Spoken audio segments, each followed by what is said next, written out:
Hello friends, well আমি কেন সেই সব মানুষদের বিরুদ্ধে যারা ধর্ম বা আধ্যাত্মিকতার নামে নিজের আপন বাবা মা, পরিবার, আত্মীয় স্বজনদের ত্যাগ করে বিভিন্ন মঠ আশ্রম মে চলে যাচ্ছেন। কিসের জন্য যাচ্ছেন? তারা যাচ্ছেন স্পিরিচুয়াল হওয়ার জন্য, অর্থাৎ আধ্যাত্মিক হওয়ার জন্য। কি করার জন্য? মেডিটেশন শেখার জন্য, জীবনের অর্থ বোঝার জন্য, সত্য দর্শনের জন্য, যে জীবন কি, what is the mystery of life, what is the mystery of this universe. এই মহাবিশ্বের রহস্য কি, জীবনের রহস্য কি, আমরা কেন ভুগছি, এর সলিউশন কি।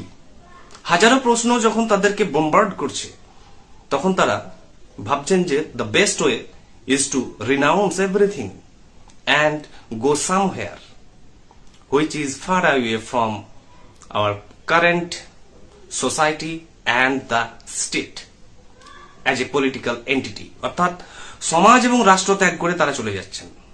এবার কোশ্চেন হচ্ছে তাদেরকে যে আপনারা যারা যাচ্ছেন বিভিন্ন আশ্রম মঠ থেকে শুরু করে বিভিন্ন জায়গায়, এবং অদ্ভুত স্ট্রেঞ্জলি এবং ভেরি উইয়ার্ড যারা যাচ্ছেন, তাদের অসংখ্য আছে। তাদের মধ্যে যারা আইআইটি, আইআইএম এবং আরো বড় বড় একাডেমিক ব্যাকগ্রাউন্ড থেকে কিন্তু চলে যাচ্ছেন।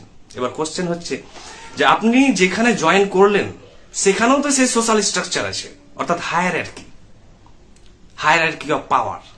অর্থাৎ আপনি ইসকনে গেলেন, আপনি অন্য একটি মঠে গেলেন, সেখানেও দেখবেন যে স্ট্রাকচার অফ পাওয়ার, অর্থাৎ মহাপ্রভু হাইয়েস্ট স্টেজে আছেন, তারপরে লোয়ার, তারপরে তো lower lower lower lower.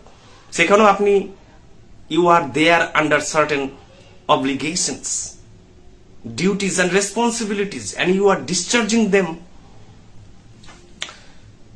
as we people here in society are doing। একইভাবে আপনি ওখানে সেই কাজ করছেন। এবার হচ্ছে প্রশ্ন যে আপনি মেডিটেশনের জন্য গিয়েছেন তো, আপনি জীবনকে গভীরভাবে বোঝার জন্য গিয়েছেন তো, আপনি সত্যের খোঁজের জন্য গিয়েছেন তো, সেই সত্য কি এখানে পাওয়া যেত না? তাহলে ফিলোজফার্স যারা ওয়ার্ল্ডের ইস্টার্ন এবং ওয়েস্টার্ন ফিলোজফার্স আছেন, বড় বড় তাবড় philosophers, Bertrand Russell, John Locke, Hegel থেকে শুরু করে আমাদের যেমন অসংখ্য ফিলোজফার্স আছেন, কপিল মুনি থেকে শুরু করে, তারা কি সবাই সংসার ত্যাগ করে দিয়েছিল এই কালজয়ী জ্ঞানের সন্ধান পাওয়ার জন্য? তারা কি তাদের সংসার, বাবা মাকে ত্যাগ করে চলে গিয়েছিলেন? জাননি। সায়েন্টিস্ট, বিশ্বের বড় বড় যারা সায়েন্টিস্ট, তারা তো all the time obsessed with their works and preoccupied with their works, সর্বদা তাদের কাজে ব্যস্ত।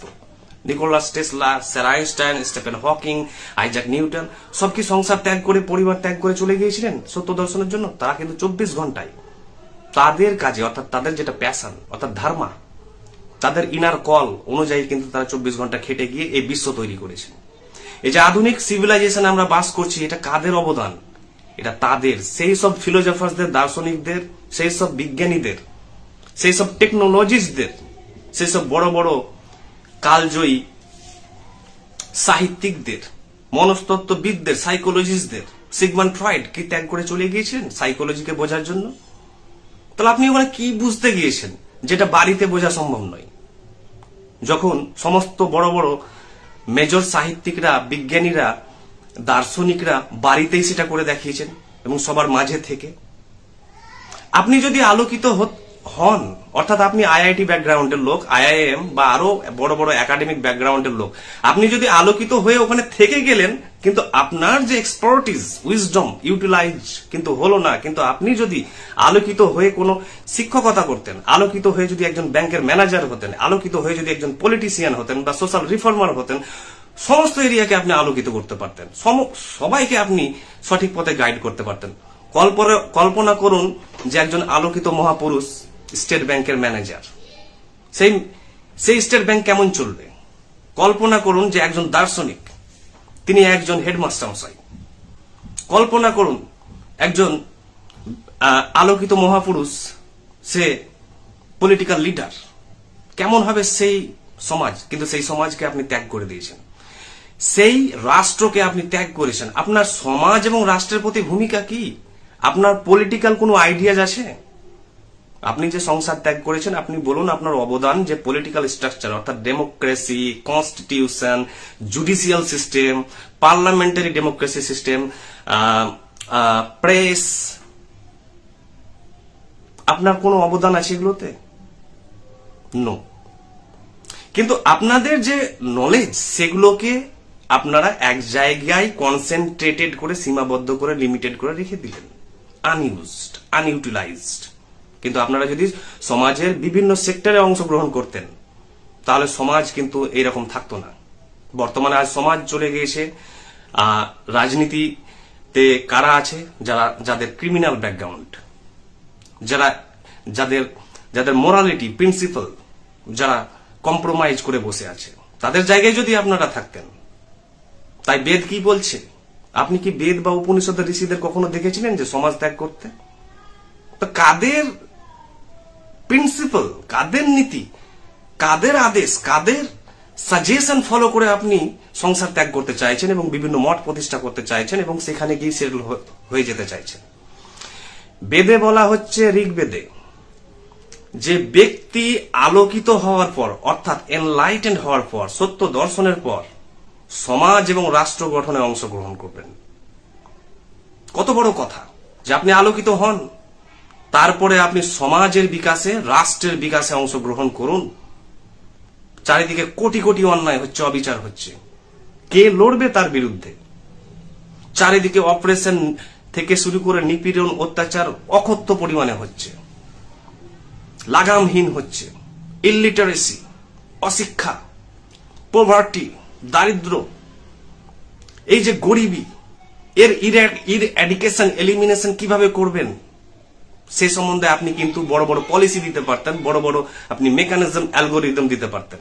কিন্তু আপনি একটি আইসোলেটেড লাইফ কাটাচ্ছেন, অথচ আপনি কিন্তু জ্ঞান দিচ্ছেন আমাদেরকে। কি বলছেন যে এইভাবে লাইফ কাটাতে হয়।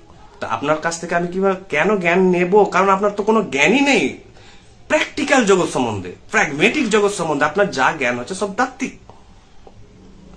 মহাভারত এবং রামায়ণে দেখুন, কোন ঋষির পরিবার নেই বলুন? বিয়ারলি যদি হয়, সামান্য, সেটা বিরল।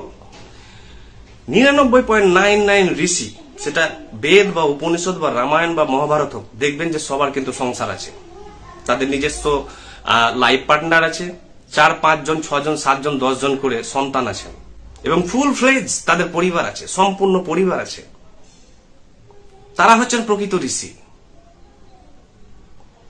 এবার কথা হচ্ছে যে আপনি তাহলে যে দৃষ্টান্ত এখন আপনারা সেট করতে চাইছেন, উদাহরণ, এবং ইয়াং জেনারেশনকে মিসগাইড করছেন, আপনারা গাইড করছেন না, মিসগাইড করছেন, যে তারা আপনজনদের ত্যাগ করে আপনাদের কাছে চলে যাক। আপনারা ডাইরেক্টলি বলবেন না এগুলো, কিন্তু তারা অনুপ্রাণিত হবে আপনাদের দেখে, যেহেতু এই ইয়াং জেনারেশন, এই অ্যাডোলেসেন্টসরা আপনাদের ফলো করে, আপনাদের দেখে, আপনাদের কথা বোঝার চেষ্টা করে।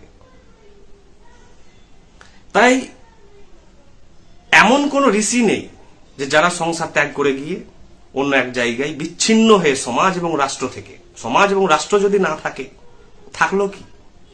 সারা বেদ জুড়ে তো তারই ঘটনা চলছে যে সমাজ এবং রাষ্ট্র, সমাজ এবং রাষ্ট্রের কে প্রোগ্রেসিভ করো, মডার্ন করো, আরো এগিয়ে যাও, বিবর্তিত করো।